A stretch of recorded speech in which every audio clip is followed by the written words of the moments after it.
Hello, good morning students, how are you? I think is आप सभी अच्छे होंगे। ओके, नाउ हम अब क्लास 6 की स्टडी करेंगे। देन आज हमारा फर्स्ट डे है और मैं आपको सोशल स्टडी में रीड आउट कराऊंगी और हमारा उसका मेन है ज्योग्राफी चैप्टर से। तो टॉपिक है हमारा the solar system and the earth. Okay, that is solar system और अर्थ को समझने से पहले स्टूडेंट्स मैं आपको क्लियर कर देती हूँ कि सोलर सिस्टम को समझने के लिए हमें सबसे पहले उसका जो मेन पॉइंट है वो है celestial bodies.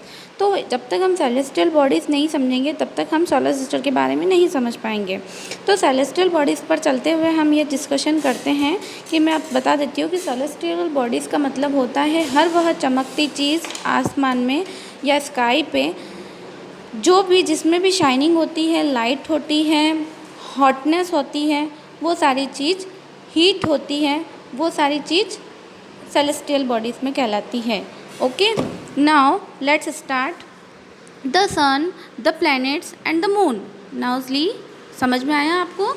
The sun, the planets and the moon, the stars and all the object shining in the sky are called celestial. जैसा कि मैं आपको बता ही चुकी हूँ कि आसमान में हर वह चमकती चीज़ सेलेस्टियल बॉडीज़ कहलाती हैं जो जिसमें शाइनिंग होती है, लाइटनिंग होती है और हीटिंग होती है। ओके, यही चीज़ मैं आपको वापस दोहराना चाहूँगी कि सेलेस्टियल बॉडीज़ चमकती हुई चीज़ को कहा जाता है। देन सेकंड है the sun is a star, यानी कि हमारे जो सूर्य हैं उसको हमारे जोग्राफिकल लैंग्वेज में क्या कहा गया है? एक बहुत बड़ा तारा कहा गया है। Star are very big and hot, की यानी कि सूर्य एक बहुत बड़ा तारा है और उसमें वो बहुत बड़ा है और उसमें बहुत गर्मी है। They are made up of the gases, ये गैसेस का बना होता है। They have their own heat sunlight which they in the large amount, यानी कि इसमें बहुत ही भारी मात्रा में क्या होता है? लाइट होती है, हीटिंग होती है और ये बहुत सारी मात्रा में इसको उत्सर्जित करता है। Then countless twinkling star in the night sky are the similar the sun, यानी कि सन की साइज़ में आसमान में हमें नाइट में बहुत सारे तारे चमकते हुए जो नज़र आते हैं वो बहुत ही छोटी छोटी साइज़ में होते हैं। But we do not feel their heat and light, क्योंकि हम सूरज की अपेक्षा स्टार्स की हॉटनेस, उसकी गर्मी और उसकी लाइटनिंग को फील नहीं कर सकते because they are very very far, क्योंकि वो हमसे बहुत दूर होते हैं। We don't see moon and star during the day.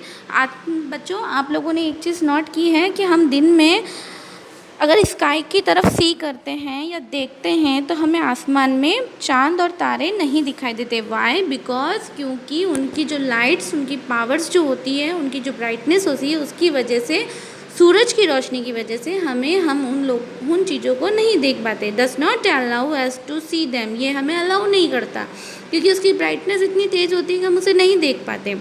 A group of stars in a particular pattern as called constellations Urias measure सप्तऋषि। आसमान में जब एक तारों का समूह बन जाता है उस तारों के समूह को हम क्या कहते हैं? सप्तऋषि।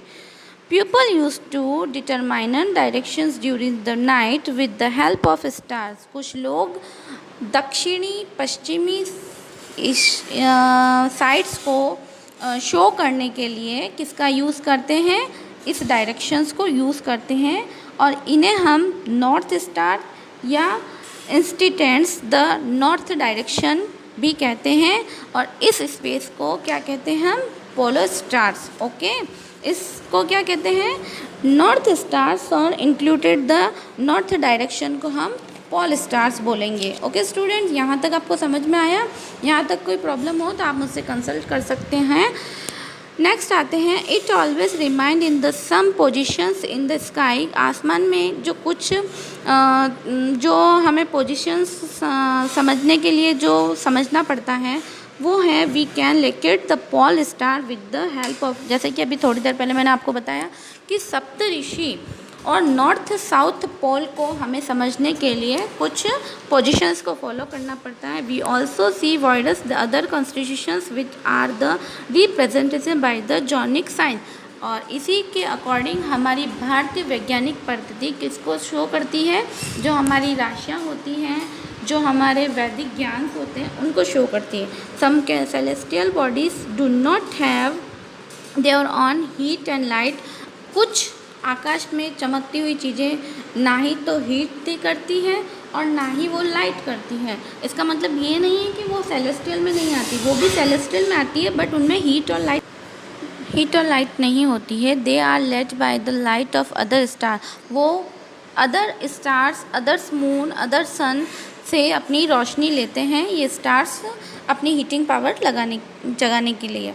And the such bodies are the called planets. अच्छा बच्चों, अब सबसे मेन पॉइंट आ गया है कि ये जो होते हैं ना, इन्हीं को हम क्या कहते हैं, प्लैनेट्स।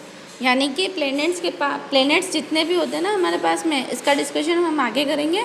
प्लैनेट्स हीटिंग पावर में नहीं होते हैं। प्लैनेट्स को हीटिंग पावर्स चाहिए होती है, लाइटिंग चाहिए होती है, शाइनिंग चाहिए होती है। Okay, they world planets comes from a Greek word. Planets words किससे आया है, ग्रीक वर्ड से आया। ओके, और इसका मतलब होता है वंडर्स, यानी कि बहुत बड़ा, महान। Okay, our earth is a planet which the remains all its heats and the light from sun. हमारी जो पृथ्वी है वो एक तरह का प्लैनेट है और इसको रोशनी और गर्माहट के लिए, अपनी पावर्स के लिए किस पे डिपेंड होना पड़ता है, सन पे। सन उसको पावर देता है अर्थ को हीट और लाइटिंग के लिए, which is over nearest star, क्योंकि वो सबसे पृथ्वी के सबसे पास का तारा है। Okay, there are some planets in total. There are the some planets हैं, सम प्लैनेट्स में अभी तक 9 प्लैनेट्स हो चुके हैं, लेकिन जो हमारे जोग्राफिकल पॉइंट्स है उसके अकॉर्डिंग सिर्फ 8 ही हैं, क्योंकि एक को अभी तक पूरी तरह से कंफर्मेशन नहीं मिली है, इसलिए 8 प्लैनेट्स ही होते हैं। The moon that we see in the sky is a satellite, it is a companion of our earth and the moves around it. The moon that we see in the sky, हम आसमान में किसको देख सकते हैं, moon को देख सकते हैं। We can not see in the sky without the sun. Sun की अपेक्षा हम मून को आराम से देख सकते हैं, क्योंकि वो हमारा एक सैटेलाइट है और उसके मून और सन को हम कंपैरिजन नहीं कर सकते, because our earth are move around, क्योंकि वह हमारा